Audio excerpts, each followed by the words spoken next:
Welcome to the Interstellar Age. Season 1, The Third World War.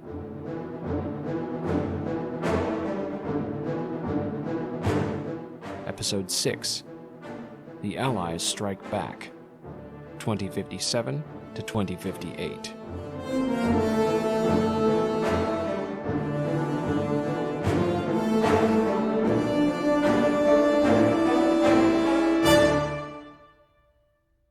The Authoritarian Axis was down in the spring of 2057, but it wasn't out.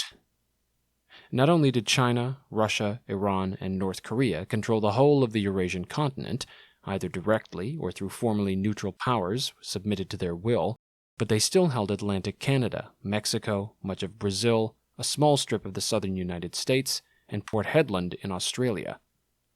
The resource base from which they could draw was enormous, and if they could reinforce their beachheads in Allied territory, they might yet achieve the final, total victory they had been seeking.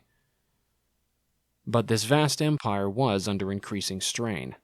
Losses in the invasions of Australia and the Americas had been severe, particularly among the invaluable augmech forces. Augmech divisions took considerable time to develop, build, and train, and the PRC's Axis partners lacked the ability to create their own augmechs without Chinese assistance, placing a further burden on their already overstretched transhuman industry. Genetech and N-Human, which produced the advanced cybernetics and genetic engineering technology required for Chinese pattern augmech forces, had never ramped up production to a full wartime level. With augmech casualties as light as they had been in the first 3 years of the war, there had seemed no need. Instead, they had focused much of their resources on supplying the more lucrative civilian contracts to implant and control the populations of occupied Allied territory. Now, with Axis augmech forces devastated, the CCP took full and direct control of the two megacorporations, ending their decades-long suzerainty over transhuman technology. Under Communist Party fiat, they now geared over almost exclusively to military production and implementation, though this came with a cost. The implantation of occupied populations was only partially complete. The remainder would now have to wait until after an Axis victory, or failing that, a treaty to end the war that left the Axis in possession of some of its conquered territory. In the meantime, they would have to resort to more traditional methods of population control. As the PLA scrambled to find more forces to continue its invasions of North America, occupation duties were increasingly left to partner forces, those of Russia in Europe, Iran in the Middle East and Central Asia, and North Korea in East Asia. While Iranian and North Korean forces were relatively fresh, having by now recovered from their losses in the invasions of Israel and South Korea, the Russian army was already skimming the bottom of the barrel.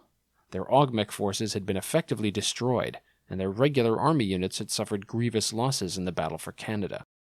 With conscription, they could manage the occupation duties assigned to them, but barely, and their only weapon against the increasing insurgent activity was brutality, which over time merely exacerbated the problem.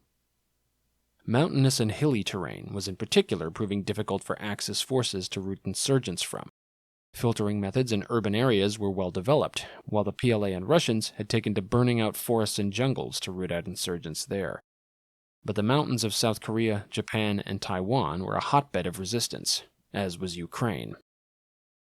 Despite these significant challenges, the PLA was able to assemble a new expeditionary army in March 2057. Chief of Staff Fang Wenyan made the decision to maintain, but not expand, the Australian beachhead at Port Hedland. Instead, he sent this new force, consisting of the bulk of Eastern Army Group, along with several newly raised divisions, to North America, hoping to resume the offensive there and crush the Allied heartland once and for all. Unfortunately, while he and Chairman Shang had belatedly learned the value of strategic concentration, they had yet to learn the virtue of operational simplicity. Once Chinese shipping had been concentrated to move the massive force from its East Asian ports, it would proceed across the Pacific and deposit some of its units in PLA-controlled Mexico to reinforce the line in the southern U.S. Then the rest of the fleet would sail south and traverse the Axis-controlled Panama Canal. From there, it would sail up through the Atlantic and link up with more reinforcements sailing from Europe. The combined force would then land in Atlantic Canada, with the by then exceedingly faint hope of relieving the rapidly diminishing Northern Army Group in the Toronto pocket. Given the perilous state of Axis logistics at this stage of the war, such a complex effort was all but doomed to failure.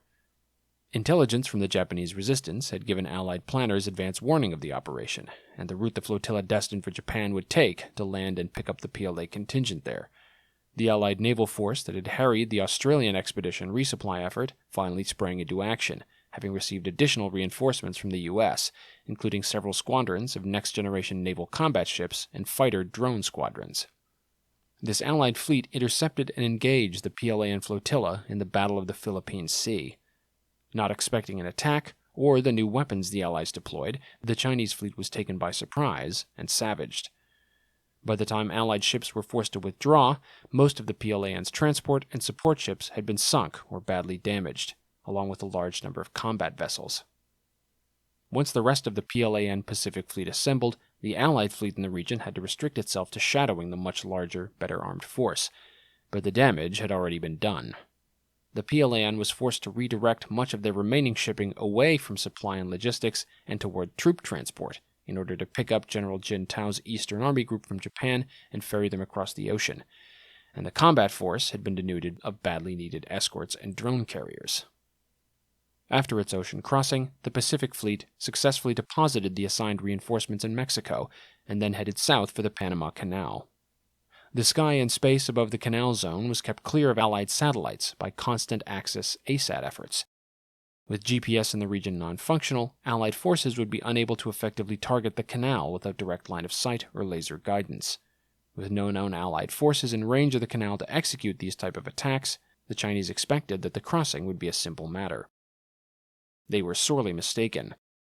After Allied intelligence discerned the nature of the PLAN operation, augmented U.S. Special Forces units had infiltrated into Panama, exploiting gaps in the defensive lines manned by poorly equipped Venezuelan troops. They were the advance guard to a massive ambush operation, the brainchild of the commander of U.S. Fifth Fleet, Admiral Horatio Ramirez. Ramirez was a veteran of the 2029 Sino-American War. He had served as a lieutenant on the aircraft carrier John F. Kennedy, barely escaping with his life when the ship went down under PLA drone and missile attack. Surviving the sinking of the mighty vessel made an impression on the young lieutenant, and he, like many of his fellow officers, devoted the rest of his professional life to making sure such a disaster never befell the U.S. Navy again. In command of an escort squadron at the beginning of the war, Ramirez had performed well and rose quickly through the ranks in the crucible of battle. As a rear admiral in command of a drone carrier task force, he and his ships had earned distinction during the evacuation of Japan, when they had held off superior Chinese forces as part of the massive Battle of Shionomisaki and protected the successful evacuation of several U.S. and Japanese divisions from Nagoya. That performance eventually earned him command of Fifth Fleet, the main U.S. combat force in the Pacific. In that capacity, Ramirez began conceiving of the Panama Canal operation long before the PLAN set their own operation into motion. Given the strategic situation, he had anticipated that such a crossing, in either direction, must eventually be attempted. He wanted U.S. and Allied naval forces to be ready when it did. Now, in April 2057, they were. Once the Chinese fleet began navigating the canal, the infiltrated Special Forces units directed laser-guided weapons onto both the ships and the canal facilities, fired from U.S. Navy ships hundreds of miles distant and from space. While some of the first shots in the war had been fired in Earth's orbit, as each side tried to down the other's weapons and surveillance satellites with missiles and hunter-killers, the space battlefield had long since settled into a kind of deadly equilibrium. New launches were very expensive to pull off, with each side's resource-hungry war efforts and with each enemy's ability to target launch vehicles in the ascent and terminal stages, making it difficult to replace lost platforms. Moreover, the early orbital carnage had rendered the entire low Earth orbit area a minefield of debris. Remaining satellites had been forced to move into higher orbits, making them less effective either as weapons or reconnaissance platforms. Those that remained operated in low power mode, spending most of their existence hiding from the enemy and only activating at crucial times, knowing they risked being shot down. While the Chinese believed that all Allied weapons platforms had been downed in the first weeks of the war, the U.S. Space Force had in fact husbanded several armed satellites for a crucial moment, which had now come. As soon as these platforms lit up, they were targeted by Chinese and Russian ASAT launches and destroyed, but not before launching their own weapons. Guided by laser on a target, they wreaked havoc, destroying several Chinese ships, rendering the canal unnavigable. Half the PLAN fleet was now trapped on the Pacific side, and half on the Atlantic. Now the Allied navies moved in for the kill. Ramirez's Fifth Fleet descended to attack the stranded Pacific portion of the Chinese fleet. On the Atlantic side, a combined force of the Royal Navy, the exiled Marine Nationale of France, and the rapidly expanded Royal Canadian Navy attacked the stranded portion of the enemy fleet that had already navigated the canal. The result was a slaughter.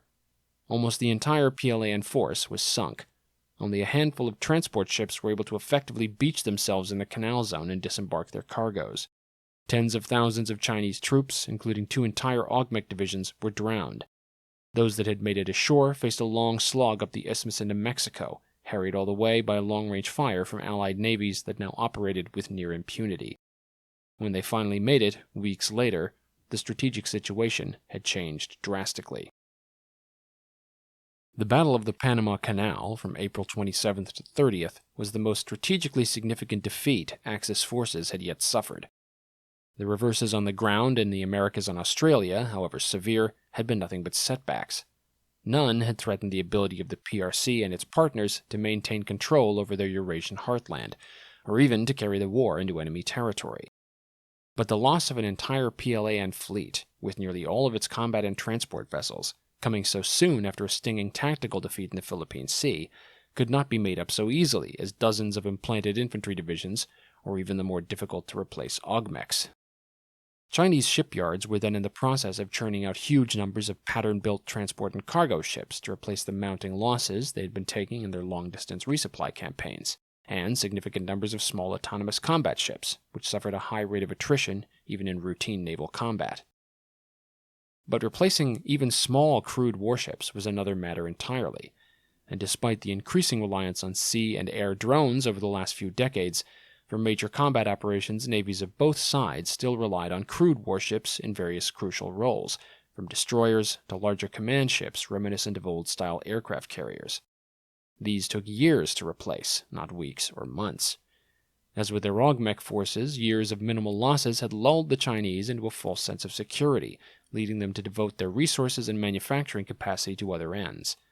And while the Iranians and Russians might be able to churn out their own drone ships and aircraft, only Chinese shipyards could produce the state-of-the-art crude warships upon which fleet operations depended. In other words, after such a devastating defeat, it would take some time before the PLAN would be able to conduct another major invasion or reinforcement operation.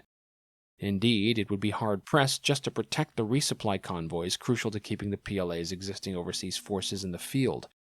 Within days of the defeat, Feng made the decision to withdraw the Port Hedland beachhead in Australia. It was no longer worth the logistical strain, if it ever had been.